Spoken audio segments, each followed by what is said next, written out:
Hello guys, so welcome back again sa ating YouTube channel Pinoy Spider. So for today's video guys, isi-share natin itong trade natin na ito.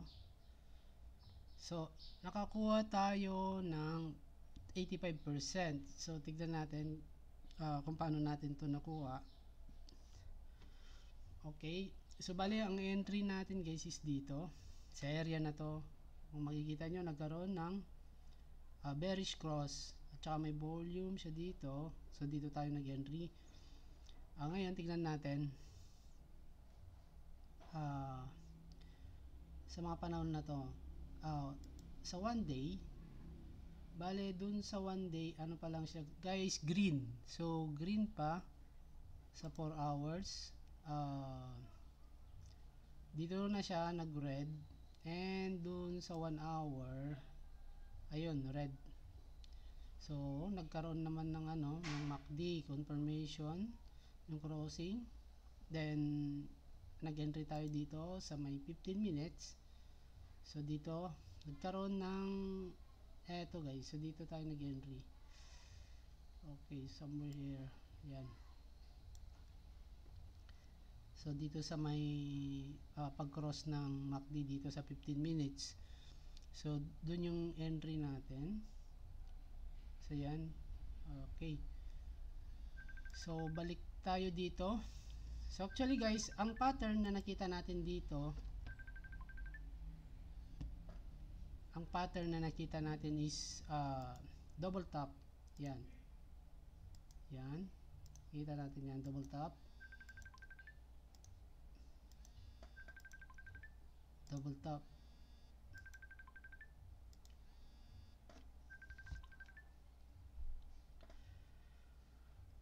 Okay, so ang execution ng double top guys is dito. So dito ang SL sa taas, and dito yung entry. So medyo napaaga yung entry natin, pero doon tayo kung saan may nag-confirm. So doon tayo nag-entry.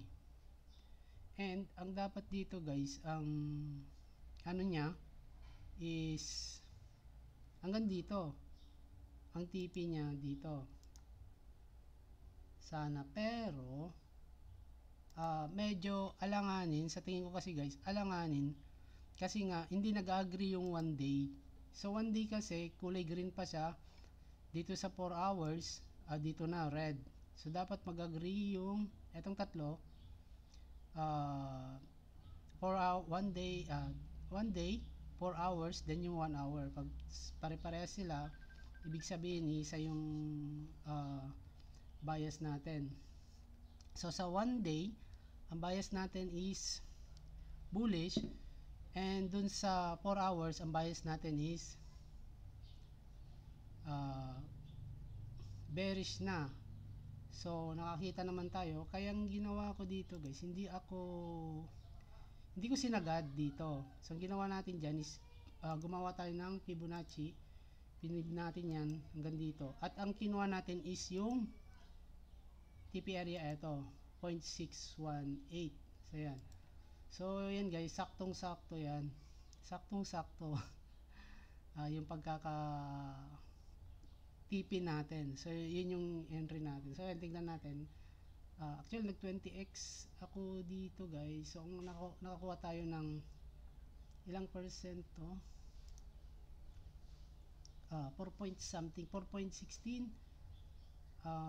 Tsaka ang nakuha natin is 85%. So although ano ka lang to guys, BST, at least napapractice natin yung natin, execution, chart patterns, yung bias natin. So wala naman tayong nakitang dito,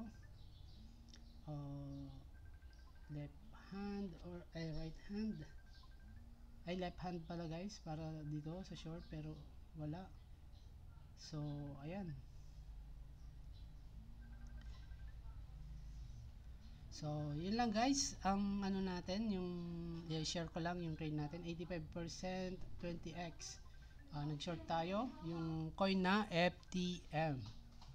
Okay guys, so thanks for watching. See you again sa next video natin. Bye bye.